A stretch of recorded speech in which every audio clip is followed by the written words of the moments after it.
Fala galera, o segundo tempo do Papo Categoria voltou com Márcio Martins, radialista, auditor TJD, advogado, empresário. Presidente da ABCD? Presidente da ABCD. Peraí, você falou empresário, ele não negou, não. Não, mas ele é empresário do ramo de comunicação. Minha Tem empresa, empresa, exatamente. Empresário do ramo de comunicação, hein?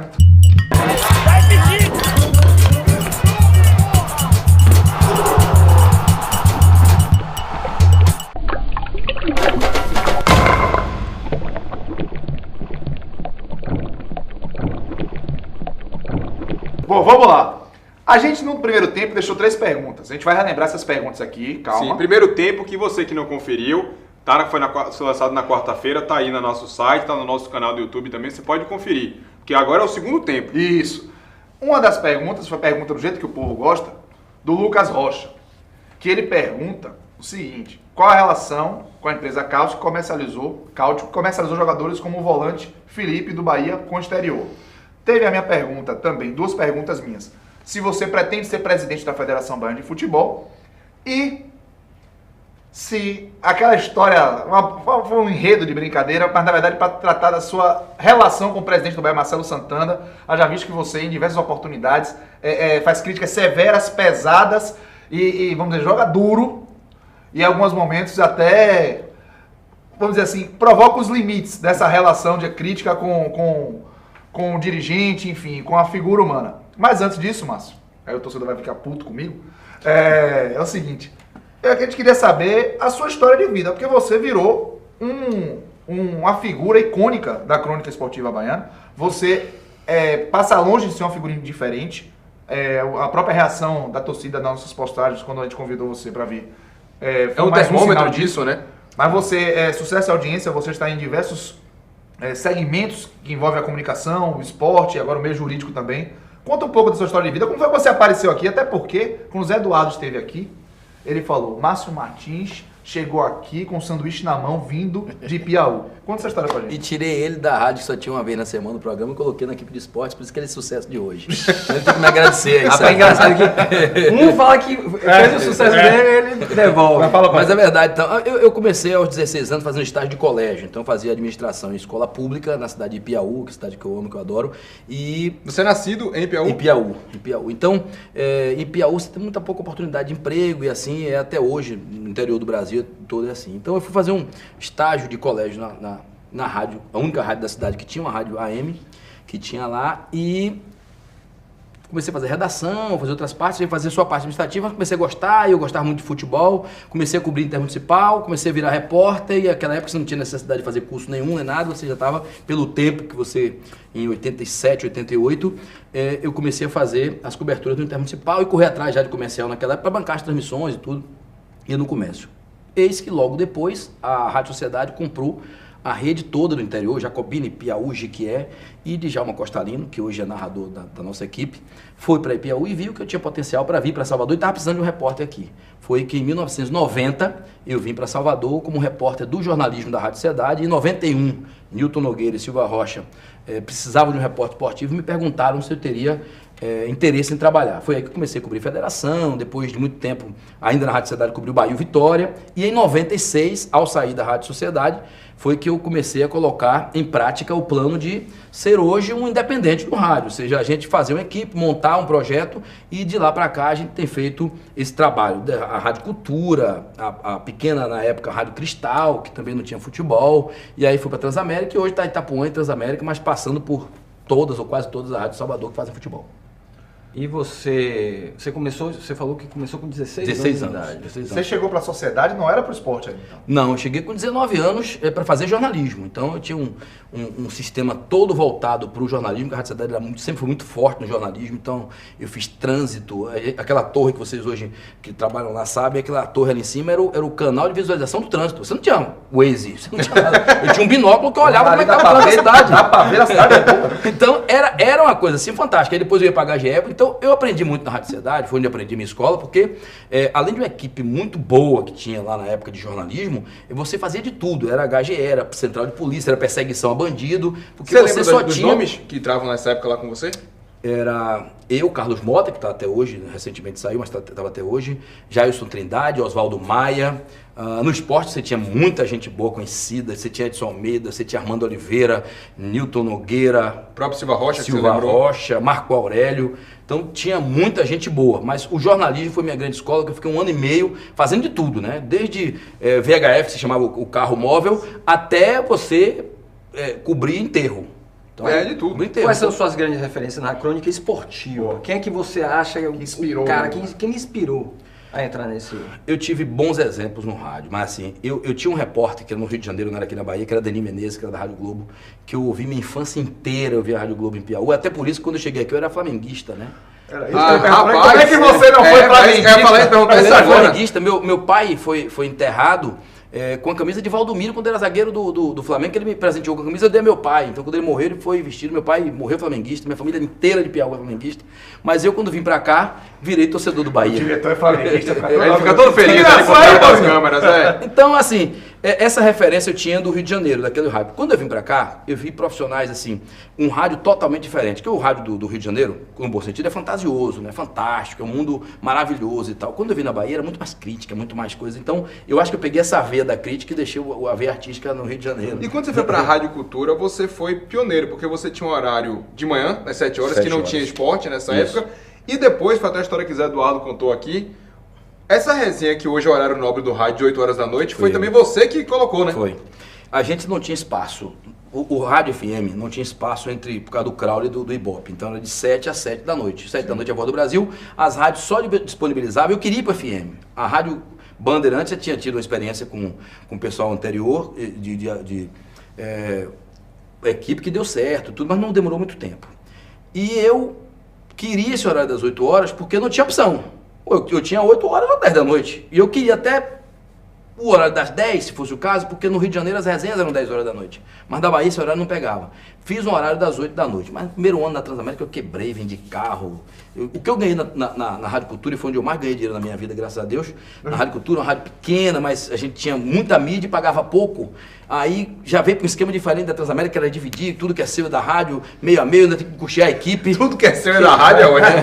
Eu acho, E tudo que é da rádio é da rádio. Então... É verdade que o Zé Eduardo teve aqui, ele falou, não, porque o pulo do gato da resenha esportiva aqui foi quando a gente abriu a linha Do telefone. pro cara. Aí ele falou que você tá maluco, que não sei o que a princípio você foi contra. Verdade. E vocês criaram muitos personagens de rádio, como Espontâneos. Laúca, Exterminador, Beto Carioca, Tia Zoinho, Marcelo, não sei o quê, Risadinha, Risadinha. Todas as Gaúcho. pessoas que... Parece que Porque tem era uma disso. central telefônica em casa que ligam pra todas as rádios ao mesmo tempo. Só eles que conseguiram. E esse foi o pulo do gato. Porque quando eu quebrei, literalmente, na Transamérica, a gente não tinha mais saída. A diretora disse, ó, não quero perder vocês não são muito bons e tal. Eu chamei Zé Eduardo. Zé Eduardo, primeiro, a equipe tá toda errada. Se você tá fazendo maluquice, vamos abrir pro torcedor. Zé Eduardo, torcedor, o nome já diz, é pra torcer. Torcedor não é pra estar dando opinião em rádio, porque vai começar a me xingar e tal. Ele falou, mas é isso que eu quero. É isso que eu quero. E eu não entendia naquele momento, mas foi o pulo do gato, realmente. Ninguém fazia. Hoje todo mundo acha que já faz. todo mundo faz. Mas naquele momento ele fazia uma polêmica, ele entrava 3 minutos. O programa estava bom, na minha opinião, né? Bom na minha opinião. Aí estava bom, daqui a pouco ele entrava. 3 minutos. Fazia uma arruaça. Fazia uma arruaça. Esculhambava todo mundo e saiu do ar. Esse cara é maluco. E começou a ouvir. Você viu o que o Bocão falou? Pronto. Desse tempo pra cá, a gente só fez atualizar as redes sociais e os equipamentos que você tem hoje. Mas a relação continua a mesma. A mesma. Qual você acha que vai ser o próximo passo, você como comunicador? Porque... É bom você teve- dizer porque te antecipa. É né? isso. Não, mas olha só, teve Na um... frente. Vocês já passaram na minha frente, era isso aqui. Teve um rapaz que mandou um negócio pra gente, parece que a AM vai acontecer alguma coisa. a AM Não, vai daqui a 5 entrar anos, FM, daqui né? a 5 anos, o que está acontecendo hoje com a TV? Isso. Que vai deixar de ser analógico, analógico vai ser deixar, digital. exatamente. A rádio, a AM vai deixar de existir daqui a 5 anos Pronto. ainda. Isso vai afetar o alcance, claro, e Só que por o problema é o exemplo, seguinte, é que pessoas- as rádios vão vir para aqui, ó. Isso. É A rádio isso. vai vir para aqui. Pronto, Visto esse panorama, o que é que você acha e diga logo aí o que é que a gente pode fazer aí para dar uma... Vocês já estão no caminho certo. Estamos no caminho certo. Esse programa aqui, eu acho que é o futuro. Eu vinha debatendo há 2 anos com meus operadores, com as pessoas que eu... Rapaz, eu quero achar um... Inclusive você já faz o Galáctico. Você copia Galáctico a gente. TV já. Você está copiando a gente. Inclusive, pode fazer sua propaganda.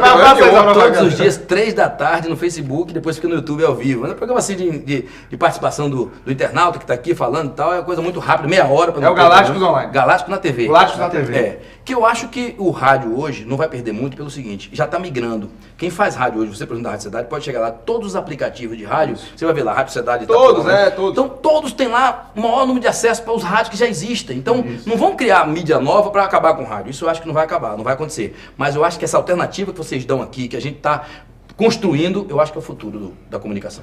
Ô, Márcio, futebol, você chegou flamenguista, Verdade. pegou Bahia. Então você deve ter visto muito jogo, você deve ter tido muita emoção. Qual foi a maior emoção que você viveu no estádio com futebol? Pode até ser na vida Torcedor, trabalhando, Olha, como torcedor, o único jogo que eu assisti como torcedor foi aquela final do Vitória com o Palmeiras. O Vitória perdeu. Eu tava com meu pai, que era flamenguista, veio torcer pro Vitória. Meu pai veio torcer pro Vitória. E eu acompanhei ele naquele naquele... Você botou a camisa do Vitória, Fê? Não, não botei a camisa do Vitória, não. E eu visto pouca camisa de clube.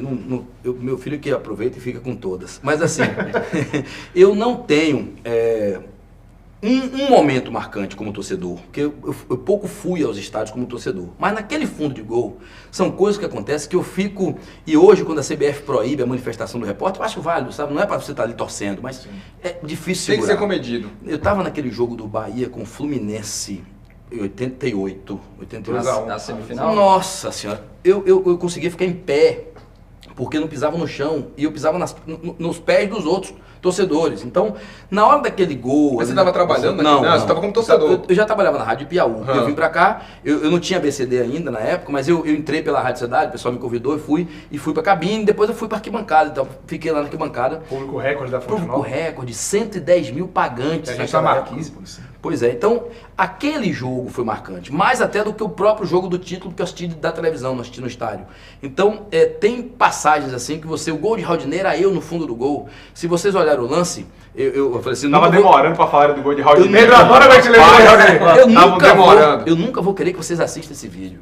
No fundo do gol, quem tá ali sou eu. É você que sai correndo? Minha agenda vai pro Agenda Ah, que beleza. Eu tava no fundo do gol, falei, já perdeu o título e tal, e a torcida cantando. A sua Vitória tava com sandalinha de madeira.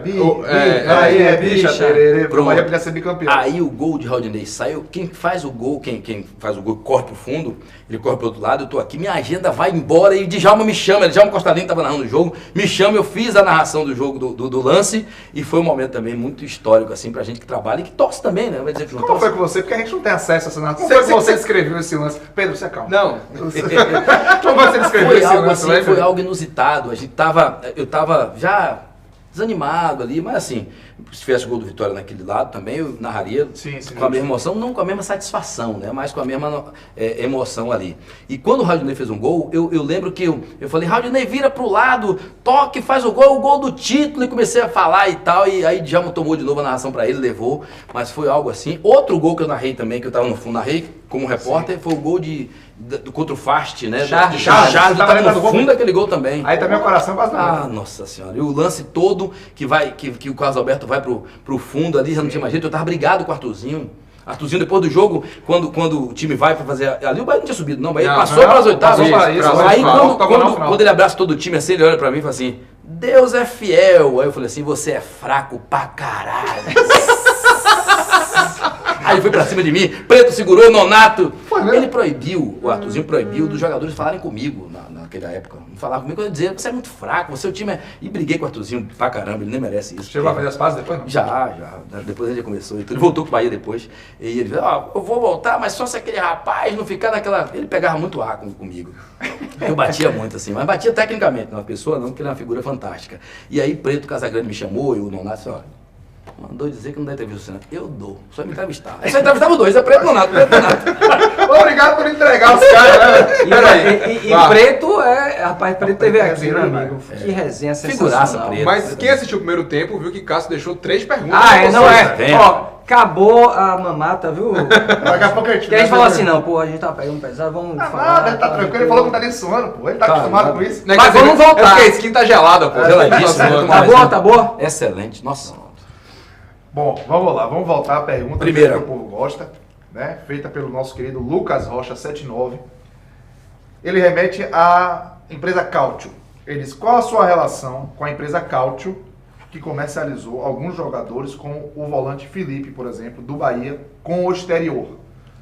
Existia essa empresa? Você tinha relação? Nenhuma, zero. O que é que aconteceu naquela época? Eu cobri o Bahia nessa época, não lembro o ano, mas a empresa Newton Mota era da base do Bahia. E aí a gente conversando e muita gente falando e tal, e surgiu o nome dessa empresa Cautio, que era ligada ao AS, uma coisa desse sentido e tal, só que eu não tinha como apurar sozinho. Então eu chamei Daniel Doria, do Jornal à Tarde, e falei: Daniel, tem uma denúncia muito grave, assim, aí fez uma matéria, com 2, 3 dias a gente soltou a matéria junto. Ele no jornal, eu na rádio, e a gente, na verdade, não foi nem denúncia que tivesse irregularidade ou coisa, mas era assim, benefício de clube para direcionar só para uma empresa. Para a empresa. Para a empresa de jogadores. Mas eu não sei quem eram os sócios, na época não surgiu assim, o nome mas eu soube que era do patrocinador, que era o S, que estava fazendo o CT na época. Sim, e tal, mas não tenho maiores informações do que foi que aconteceu com a empresa depois. Mas nunca tive nenhuma relação, nem com a empresa, nem com nenhum deles como sócio. Você em nada participou Nada, daquilo? nem conhecia ninguém, não. E por que você acha que você teve o nome associado a isso? Só desse torcedor aí. Você nunca teve? Nunca teve, não, nem na época não teve, não. Até porque quem batia, quem denunciava era a gente da imprensa, todo mundo. Posso roubar sua pergunta? Claro, fica à vontade. Federação Baiana de Futebol. Edinaldo está quase 20 anos no poder. Isso. Aí eu vou fazer uma pergunta antes da que Cássio deixou aqui no ar. Você defende uma Eita, nossa senhora! Oxigenação da mudança no comando da federação, e se você pode fazer parte dessa mudança? Veja bem, ao contrário do que eu falei com relação à Bahia, a federação eu acho que é um caminho que eu vou seguir. Talvez não agora, talvez no futuro, tenho 46 anos, posso esperar. Por que eu digo posso esperar? Porque na federação a eleição é algo diferente. Então, os clubes, as ligas têm uma escolha e está mantendo Edinaldo. Eu acho que cada um avalia o trabalho que ele vem fazendo de uma forma satisfatória para quem vota. Para quem não vota, deve ser desfavorável. Mas eu entendo que o futebol precisa ter alternância, sabe? Eu, quando cheguei na BCD, a BCD era mandato indeterminado e tal. Não, tem que ser 2 mandatos. Tudo bem que é de 4 anos. Na SEB, agora que eu sou vice-presidente, a eleição já é agora, não pode ser mais do meu estado. Então, foi criada uma associação baseada justamente na alternância de estados, inclusive, para não ficar como a Abraço ficou aí, com o presidente com 94 anos e queria ser candidato a mais uma eleição, para ficar com 98. Já estava 24 anos no poder. Então, eu não discuto quem vota em Edinaldo, quem não vota, mas eu já disse a ele claramente que, até porque quando a gente chegou, ele chegou de Conquista e eu cheguei de Piauí. Então a gente chegou praticamente na mesma época, em 1990. Então, na eleição de lá para cá, eu tenho acompanhado Vigílio, Marcos Andrade, quando cheguei, e Edinaldo agora. Então, eu sei mais ou menos como é que funciona a questão eleitoral na federação e tenho que ter paciência, perseverança, mas não vou brigar para ter isso. Não faz parte da minha vida, não é uma coisa assim, uma sangria desatada, como se fosse a última coisa da minha vida. Eu não vou lutar por isso, para dizer que vou chegar para derrubar, para nada disso. Agora, é uma pretensão minha, no futuro, gerir o futebol. E se você entrar, você vai acabar com reeleição na Federação Baiana? Até porque já é lei, né? Então não preciso nem... não precisa pode. nada, já é lei. A Profut já disse que só pode 2 mandatos. Isso já está valendo. Está valendo para essa eleição agora. Então, há 2, 3 anos para cá, já vale isso aí. E a CBF já adotou também. Então a CBF agora só pode 2 mandatos de 4 anos. E qual a avaliação que você faz do trabalho de Edinaldo Rodrigues? Tem erros e acertos, todo mandato tem. Só que eu acho que o desgaste é natural do ponto de vista do tempo que está aí. Então você já não tem mais no futebol a novidade. O dia a dia já se tornou um cotidiano que os clubes já sabem como é que vai operacionalizar aquilo ali. Então você vai dizer, o campeonato baiano ruim do jeito que está é culpa de Edinaldo, é culpa da federação? Não sei, eu acho que os outros campeonatos também não são rentáveis, mas você tem que procurar uma alternativa para fazer o campeonato Ser rentável. Ser rentável para os clubes. Não pode o Conquista, por exemplo, atrativo. agora, e o Conquista acabou o campeonato baiano, só vai jogar em janeiro do ano que vem. Todos eles, né? Pois é. A salvos que estão na Os que estão Série D. Então, eu acho que o futebol, eu tenho vários projetos que eu construo há mais de 3 anos, 4 anos, já passei para várias pessoas e tal, e tenho como contribuir com o futebol, ou como presidente da federação, ou entregar o projeto para quem quiser gerir, mas é uma coisa que faz parte da minha vida desde 1990, quando eu cheguei. Quando eu cobri a federação em 91, com o Marcos Andrade, eu participava de reuniões, que era muito aberta ali do tribunal. Eu acho que esse sonho de ser advogado foi mais no tribunal. que eu como Rábula defendia, porque eu não tinha defensor da ativo na época, e eu defendia porque eu tinha mais de 21 anos e tinha que ter defesa para jogador amador. Então eu já fazia defesa sem ser advogado. Então dali para cá me criou essa coisa na cabeça de um dia ser presidente da federação ou advogado. Então já fui advogado, hoje sou auditor do tribunal, estou chegando perto. Deixa eu aproveitar aqui para fazer mais uma pergunta do jeito que o povo gosta. Que eu fiz essa pergunta também no final do primeiro tempo. Sim. E não esqueci não. Vou fazer aqui. É verdade que a gente falou que era o trem, mas teve a quarta do Fabinho. Flavinho Lúcio, ele perguntou, olha que pergunta sacaninha. Se ele pudesse escolher entre qual o melhor presidente, Marcelo Santana ou Marcelo Guimarães Filho, fosse votassem, quem é o melhor? Eu tenho que votar aqui? Em um ou outro. Marcelo Santana, eu votaria nele. E vou dizer, há muita história. Falando bem de Marcelo Santana, isso aí, rapaz. Tá. Bafo futebol. Aí já vou emendar a pergunta. Veja bem, há muita história pra dizer assim, pô, se eu odeio Marcelo Santana. Não, quando o Marcelo Santana começou no Bahia, meu voto é dele, pô. Eu declarei o voto a ele, quando ele entrou no Bahia. Mas foi mais por ele ou porque era Tilemon que muita gente colocava como um Eu achava que era a adversário melhor opção. empresarial? Do que Não. tinha ali era a melhor opção. O Tilemon foi meu sócio. Sim. Foi meu sócio. Um cara direito, correto. Pode ficar tranquilo, entregar o Orimpó. Conheço o Tilemon. O fato não é esse. O fato é que eu achava que a estrutura para o Bahia montada era melhor com a que tá. Sim. Tilemon ia para um bate-chape, foi sem nenhuma estrutura por trás. Background mesmo. Não tem. Eu tava querendo o melhor pro Bahia. Se você perguntar, hoje você votaria de novo, votaria. Naquela circunstância, votaria. E hoje você votaria? Talvez. Depende dos opositores. De quem eu vai não estar- posso, eu não posso negar e omitir que Marcelo Santana faz um trabalho satisfatório. É claro que o futebol, eu estava olhando aqui agora uma matéria do Lance. O presidente do Corinthians disse que ia entregar o Corinthians muito bem e está deixando o Corinthians com mais dívida. Inclusive devendo o próprio CRB. né? Pronto. É. E uma série de denúncias e coisas. Pergunta se o torcedor está preocupado.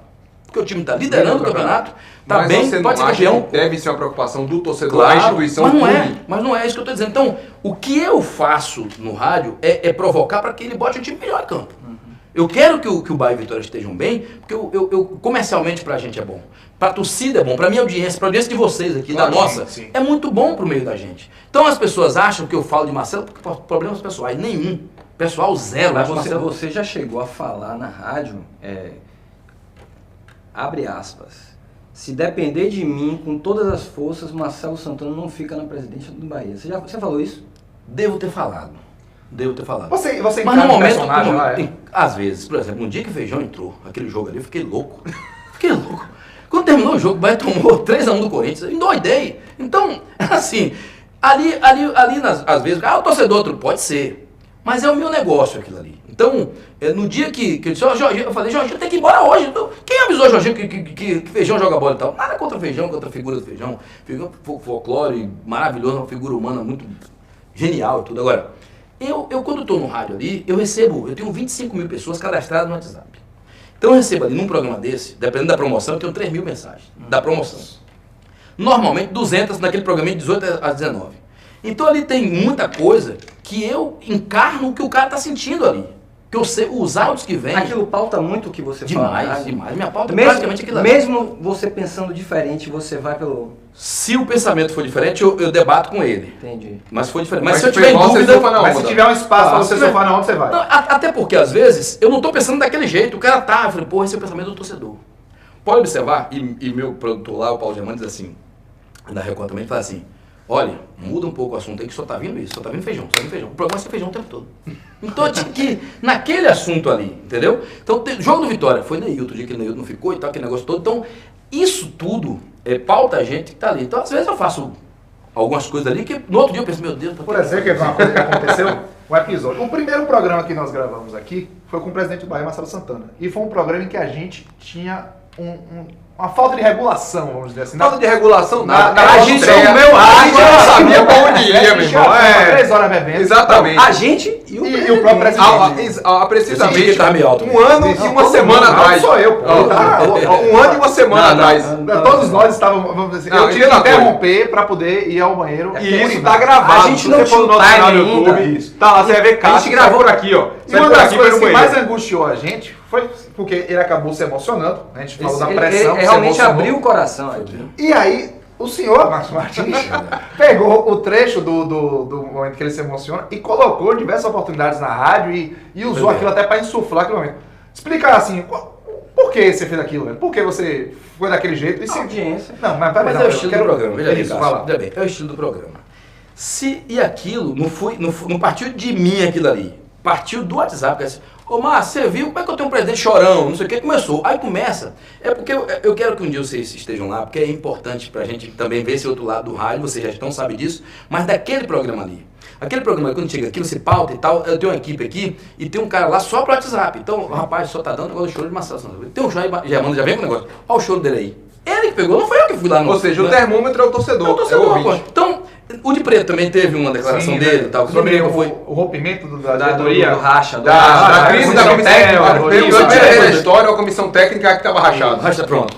Então isso parte, qualquer coisa que se diga hoje, ou aqui nesse programa, ou na rede social, pauta o nosso programa. Porque é muito voltado para o que o torcedor acha, o torcedor pensa, porque é o torcedor que faz o programa. É você sentir que é aquilo que o torcedor quer. Então naquele dia o torcedor que pautou. E o meu produtor foi lá, pegou do vídeo e colocou no ar. E daquele dia em diante, todo mundo já começou a colocar na própria rádio. Não só eu, mas realmente foi por uma interesse, bomba, né, na verdade. por interesse do próprio público naquela. E os do Vitória, doidos pra isso, né? Que o presidente do Bahia chorar, pelo amor de Deus. Mas foi uma coisa, um clichê que foi Deixa criado. eu te perguntar uma coisa, curiosidade, né? Porque eu não sou do meio jornalístico, assim como meus companheiros aqui eles já estão, né, no meio, e eu não, eu sou um publicitário, mas eu sou um consumidor, né, das notícias de futebol, eu gosto de futebol.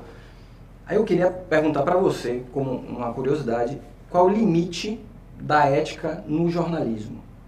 E se você já inventou alguma notícia? Não, inventar notícia nunca. Criar pra... Porque eu tô falando isso porque às vezes eu vejo muita gente falando assim, porra, o cara botou a notícia lá, eu não acredito, assim, por conta da credibilidade que Eu sofro com isso todo dia. assim, que cara. você deve sofrer muito, porque muita gente, eu mesmo já teve uma notícia que eu já vi no seu site, por exemplo, acho que quando o Sérgio Soares saiu, aí você falou, René Simões vai ser o próximo técnico do Bahia. Aí René, e na época eu trabalhava com o irmão de Marcelo Santana. Aí Marcelo falou assim, rapaz, isso é impossível acontecer.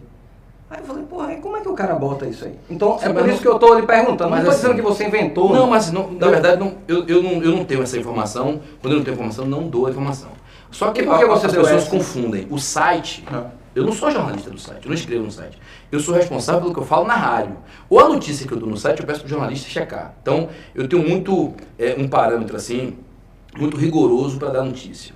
Até porque eu sempre vim da fonte da notícia, da matéria-prima, que era o CT, e até hoje eu não esqueci essa condição de repórter, apesar de estar apresentando hoje os programas, puxando as jornadas e tudo mais, apresentando os programas de TV da internet. Então, nessa notícia especificamente, eu não sei muito bem como foi que aconteceu, mas várias outras notícias acontecem. Hoje, por exemplo, essa semana o cara mandou para mim, ó, tá aqui, o Rodrigão tá chegando aí, chegou hoje. Então, na verdade, o Rodrigão tá lá e tal, eu também tenho notícia, eu vi, hoje tá muito mais fácil plantar notícia. Mas como é que serve essa decupagem? O que é que você coloca, o que é que você não coloca, o que é que você twitta? Nós temos ou não? um grupo do site, jornalistas estão lá. Quando vem qualquer notícia, informação minha, Anselmo Ramon, essa é a mais nova. Que o Bahia procurou. Procurou. Aí Quem você falou- já- Não, quem me falou foi o empresário dele. Sim. Falou, Márcio, o Bahia procurou direto o jogador, não me procurou, mas o jogador não vem pro Bahia. Mas não é por nada não, é porque ele vem ou pra Ponte Preta ou vai ficar no exterior, não vem por aqui agora. Isso é notícia. Sim. O Bahia pode depois até negar que não vai trazer e tal, mas a notícia existiu. Então eu jogo no grupo assim, essa não precisa checar.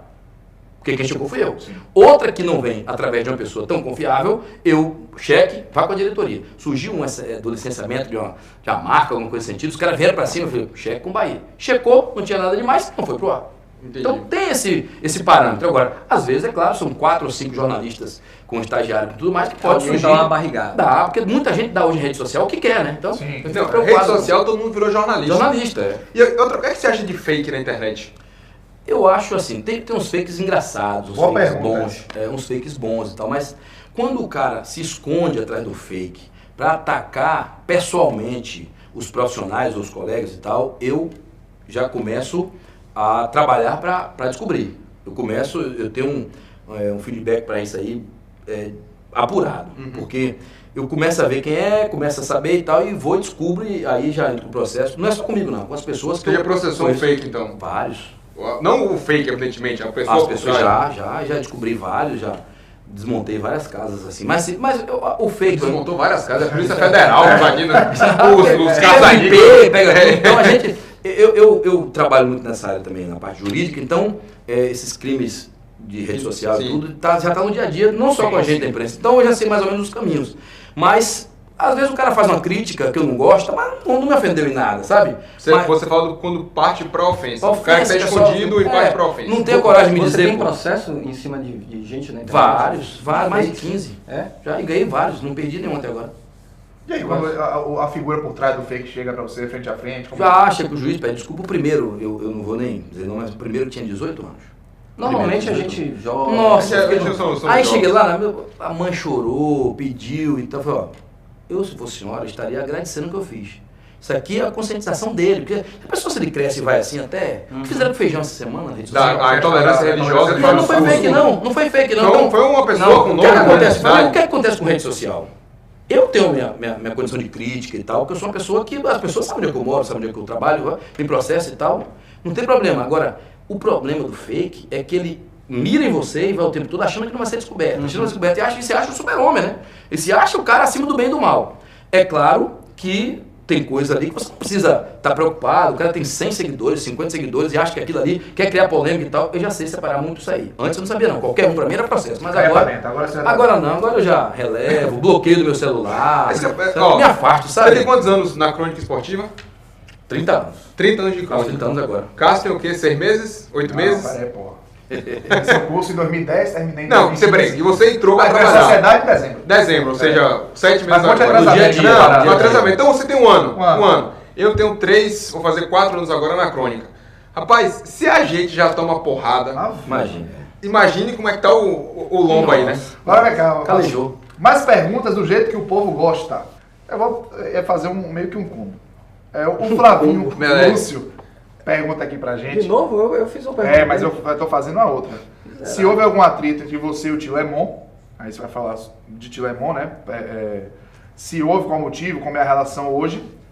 E a outra é do Jaua Araújo. Ele pergunta o seguinte: por que você demonstra uma raiva quando se refere a Paulo Carneiro? Aí a pergunta dele aqui, tá? Pelas coisas que ele fez com o Vitória ou por tirar a sua participação de jogadores enquanto atuava pelo Bahia? Pronto, boa pergunta. Faltava essa. Vou responder a primeira. Certo. Minha relação com o Tilemon hoje é boa, mas mais afastado, porque a gente era sócio, amigo, de um na casa do outro e tal. Mas na época da eleição do Bahia, se afastou um pouco, às vezes por intriga de terceiros, mas assim, nunca chegamos a brigar pra estar nada. Simplesmente se afastaram. Por contingência da própria vida, né? Ele numa rádio, em outra, às vezes sem rádio. Esse terceiro não é mensagem subliminar, não, né? Não. Porra! Não, foi calma, Cássio é mal agora, Cássio. Não, eu não pensei Foi nisso. longe mesmo, porque não conhece Outros não. E com relação ao Paulo Carneiro, isso foi um áudio que ele colocou recentemente, dizendo que tirou uns 10 jogadores que eu tinha no Bahia. Primeiro que é mentira. E na minha resposta ele disse, olha, eu desafio o Paulo Carneiro a dizer um. Primeiro que ele não fez isso. Mas vamos supor que ele tivesse feito. Isso é uma coisa para a diretoria atual ir lá atrás e apurar. Saber quem são esses 10. Porque ele pode ter tirado com esse pretexto, dizer que era jogador meu ou daquele inimigo, e vendeu lá na frente, que é bem a cara dele. Então, eu não tenho raiva de Paulo Carneiro. Raiva não tenho, mas assim, tenho 4 processos contra Paulo Carneiro. Agora, recentemente, como advogado de duas pessoas que ele espizinhou, matou, até que demitiu do Vitória, por causa das declarações dele. Então, eu só sei quem é Paulo Carneiro. Ele pode enganar as pessoas, mas a mim ele não engana. Então, eu sei o que Paulo Carneiro tenta, o que ele faz. Agora, teve uma eleição na federação, que era Vigílio candidato. Você pode dizer o que ele faz, o que ele tenta? Ou pode dar pra Posso. Ele tenta voltar para o Vitória a qualquer custo. Então, para isso, ele não tem limite. Ele vai, a última chance da carreira no futebol dele é voltar para o Vitória. Então, ele vai usar de tudo para fazer isso.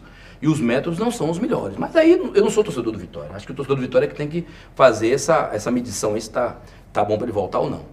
Então, a briga maior do Paulo Carneiro, ele está dizendo que agora o Bahia, esqueça, Paulo Carneiro quando ele ia pro Bahia, me ligava todo dia para poder pedir apoio para ele ir pro Bahia. Então, eu estava no jogo em Belém do Pará, no Paysandu, o Paulo Carneiro passou 1h30, eu tive que desligar porque ia começar a jornada, meu celular quente, aquele tijolão, meu celular quente, botando no ouvido, Motorola quente. Então, tudo que ele fala, ele vai atacar as pessoas, do jeito que ele puder, as pessoas que partirem para o meio dele. Então, quem tiver na frente dele para acabar o Vitória, ele acaba com a pessoa, com a família, com o que for. Então, mas eu sei brigar no mesmo nível com qualquer um, sabe, Cássio? Não sou mais homem que ninguém, mas ninguém é mais homem do que eu. Então, se a pessoa vier na diplomacia, vai receber diplomacia. Se a pessoa me tratar bem, vai ser tratada da mesma forma. Mas se vier do mesmo nível, uma vez eu disse no rádio, Paulo Carneiro, só há um detalhe de nós dois. Se você vier, do qualquer nível que você vier, a gente briga, não tem problema nenhum. Eu só não vou deixar de falar o que eu sei, o que eu posso falar e o que eu quero falar. Você não vai dizer. E eu não nego que ele fez um trabalho no Vitória satisfatório quando foi presidente, até deixou o time na terceira divisão e endividado. Mas nessa eleição da federação, ele viu que ia perder a eleição, que não ia participar, então ele foi partir para cima de todo mundo. Eu não cobria Vitória, não cobria nada, não era ninguém. Eu era amigo da época de Marcos Andrade, que brigava com ele, amigo das pessoas que ele não gostava. Ele veio querendo me bater, aquele negócio todo, aquele grande lá, aí eu xinguei ele tudo quanto é nome também, não chegou às vezes de fato, mas daquilo ali para cá, eu já comecei a verificar quem era quem no futebol. Eu era muito jovem no futebol. Então, você chega do interior, com 2 anos apenas aqui, 1 ano e meio, trabalhando numa rádio que era muito, além da credibilidade que já tinha naquela época, era muito exigente com seus profissionais. E eu, apanhado um cara daquele naquela época, se fosse o caso, eu não ia ficar apanhado, de jeito nenhum. Então, dali pra cá, eu já comecei a escolher melhor o que é que eu tinha, meu momento no futebol e meu lugar no futebol. Mas Paulo Carneiro, essa questão de jogador, isso aí tudo é falácia, porque ele sabe com o que ele tá lidando. Vem cá, infelizmente a gente está chegando no final, mas a gente não podia deixar de perguntar, com 30 anos de futebol, algumas histórias curiosas que você já passou, coisas engraçadas, bastidores, resenhas, enfim, que você lembre. Olha, hoje, esse árbitro de vídeo que tá aí, quem inventou foi eu. Ah, não. Você patenteou, velho? Você vai ter patenteado. Veja só o lance que aconteceu. Bahia Camaçari. Gabriel, finado Gabriel, jogador, atacante, que era do Camaçari, irmão de Haroldo, que hoje é técnico do Bahia. Então que jogou no Galícia também? Jogou no Galícia muito tempo e tal, do Camaçari. O Bahia precisava ganhar o jogo de qualquer jeito. Não podia perder ou empatar o jogo, estava fora na final. Eu estava no fundo do gol. A bola é cruzada. Jean, pai do goleiro atual do Bahia, era o goleiro do Bahia titular. A bola é cruzada, Gabriel vai por trás, o árbitro tá do lado de cá. Arnaldo Menezes, que era árbitro da FIFA, estava na bandeira, tudo do lado de cá. E não tinha ninguém lá de lá, só eu, no fundo do gol. Ele vai com a mão e mete pro gol. Eu no fundo do gol, Rosalvo Mota era o árbitro, correu pro meio, o outro correu pro meio, já ficou louco no canto, aí eu comecei a gritar. Gol de mão, bem alto. Aí Jean foi pro árbitro, olá, repórter, todo mundo, ele voltou pra mim. Quando voltou pra mim, aí o Rosalvo Mota olhou pra mim assim, eu falei, gol de mão de cara, e aí foi, voltou o lance. Ou seja, você já tirou um gol contra o Bahia. Contra o Bahia, o gol irregular e outra, saiu no Correio da Bahia uma semana depois, que era, rapaz, Fernando Lopes queria me matar nesse jogo. Mas eu disse o lance no rádio. No rádio. Aí você viu que ele tava percebendo, gol de mão! Claramente de mão e tal, e anulou o gol. Então, e foi a batida de mão mesmo. Foi mão. Depois Gabriel não tirar socorro, não? Gabriel depois virou, já era meu amigo e tal, virou gozação o tempo todo. Mas ele não sabia, ficou uma semana sem ninguém saber quem era. Só Jean, e daí Jean começou a falar pra um, falar pra outro. A diferença de como as notícias naquela época não era tão rápida, né? Uma semana pro jornal descobrir. E quem descobriu foi um repórter da época que cobriu o Bahia, não lembro o nome dele, mas uma semana que ele me perguntou, foi você mesmo? Foi, não posso mentir. Ô, Márcio, a gente tá vendo aí Bahia e Vitória a duras penas, aí tentando se manter na Série A. O que é que você tá achando dos times? O que é que você acha que vai acontecer? Fazer um exercício aqui de previsão futura aí do... Isso é Fábio querendo fazer uma fezinha e querendo saber do resultado do fim do ano. 2 times fracos. E o Bahia agora perdeu o estilo de jogo que Guto Ferreira colocou. É culpa de Jorginho? Talvez não. É porque o Guto encaixou naquele momento do título da Copa do Nordeste até sair do Bahia um esquema que ele já sabia as peças que ele contava. Quando ele sai, que vem o Jorginho, que até mantém o mesmo estilo, mas começa a perder Regis, perder não sei quem e tal, ele não vai mais encontrar o pensamento do Guto. É o caso do Bahia. Mas contratando, e como está contratando, já vem o Rodrigão, vem outro aí, pode não ser rebaixado. Mas eu vejo hoje uns 6 ou 7 times para cair. 2 eu acho que não tem salvação, que é o Atlético e o Avaí. E 2 vagas para todo mundo. 2 vagas para todo mundo e Bahia e Vitória estão nela. E eu acho que o Vitória, o problema é muito mais grave. Por conta da questão da estrutura política administrativa. Política e muita gente trabalhando contra. As pessoas no Vitória estão querendo derrubar o presidente de qualquer jeito, mesmo que isso custe a queda do time para a segunda divisão. Então, Bahia e Vitória não estão salvos de forma nenhuma. Agora, que dá tempo, dá. Eu não sei se eles têm condição hoje de contratar com o mercado que tem aí, mas são 2 times que, para mim, são times fadados à segunda divisão. Boa. Que beleza. Márcio, a gente não poderia agradecer mais por estar aqui com a gente hoje. Muito obrigado. Porque não fugiu de dividida nenhuma. E outra coisa, já joguei com o Márcio, é bom de bola, volante que não tem não, mas é bom jogador. E conseguiu escapar das perguntas, mas respondeu tudo que a gente perguntou. Que todo mundo mandou também as perguntas. Então, Márcio, obrigado mais uma vez. Muito obrigado mais uma vez. E acesse bafc.com.br. Lá tem nossos podcasts, nossos textos, tem textos sensacionais de Marcelo Sacana, você que não Tô é ligado fake. quem é. Tem os textos dele lá. Não, Vovô Mundica também. Não, Vovô Mundica, que ele fez uma comigo, de repente, aí eu fui descobrir quem era e tem até foto dele. Depois dessa, galera, galera. um abraço aí. Tchau, gente.